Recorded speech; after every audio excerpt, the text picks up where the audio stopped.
নমস্কার, আশা করি সবাই ভালো আছেন। আজকে আমার বিষয় বা টপিক থাকবে ফিস্চুলা সম্পর্কে, যেটাকে আমরা বাংলাতে বলি ভগন্দর বা নালী ঘা। এখন ফিস্চুলা কি? ফিস্চুলা হচ্ছে আমাদের মলদ্বারের পাশের রাস্তায় আলাদা একটি রাস্তা তৈরি হয়ে যাওয়া। তাহলে ফিস্চুলা কেন হয়? ফিস্চুলা হয় আমাদের যাদের পায়খানার রাস্তায় যদি ইনফেকশন হয় বা জীবাণু সংক্রমণ বারবার হয়, তাহলে সেটাকে ফিস্চুলা হতে পারে। তাছাড়াও যাদের কোষ্ঠকাঠিন্য থাকে বা কনস্টিপেশন থাকে তাদেরও ফিস্চুলা হয়। তাহলে ফিস্চুলা হলে রুগী আমাদের কাছে কি উপসর্গ নিয়ে আসে? মলদ্বারের পাশে রাস্তা দিয়ে যদি রস বেরোয় বা পুজ বেরোয়, এই ধরনের বিভিন্ন উপসর্গ নিয়ে আমাদের কাছে রুগী আসে। তাহলে ফিস্চুলা হলে রুগীর কি করণীয়? অবশ্যই রুগী আপনাদের নিকটবর্তী সার্জন বা পছন্দের সার্জনকে গিয়ে দেখান।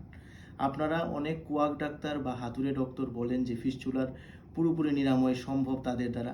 এ ধরনের ফাঁদে অবশ্যই পড়বেন না। তাহলে ফিস্চুলার ট্রিটমেন্ট কি? ফিস্চুলার ট্রিটমেন্ট হচ্ছে সার্জারি। এখন সার্জারি হলে কি ফিস্চুলা 100% নিরাময় হয়? না। ফিস্চুলা 100 জনের মধ্যে 80 জনের সাকসেস রেট আছে। তাছাড়া 20 জনের আবার ফিস্চুলা হওয়ার সম্ভাবনা থাকে সার্জারির পরেও। এর কারণ হচ্ছে, আমি যেটা বললাম, ফিস্চুলার কারণ হচ্ছে কোষ্ঠকাঠিন্য বা কনস্টিপেশন বা পায়খানা রাস্তায় যদি বারবার ইনফেকশন হয়। তাহলে অপারেশনের পরে রুগী যদি তাদের জীবনযাত্রায় যদি পরিবর্তন না আনে, যাদের কোষ্ঠকাঠিন্য থাকে বা কনস্টিপেশন থাকে, তাহলে আবার ইনফেকশন হতে পারে, আবার ফিস্চুলা হতে পারে।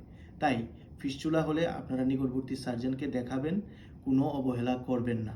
তাছাড়া বন্ধুরা, আমার এই ভিডিওগুলো যদি আপনাদের ভালো লেগে থাকে তাহলে লাইক করবেন এবং কমেন্ট করে জানাবেন, তাতে আমি উৎসাহিত হব এ ধরনের আরও ভিডিও করার জন্য।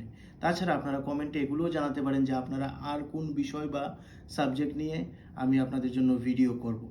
আর আপনারা এই ভিডিওকে শেয়ারও করতে পারেন, যাতে অন্যান্য ত্রিপুরাবাসী দেখে উপকৃত হতে পারে। সবাই ভালো থাকবেন। ধন্যবাদ।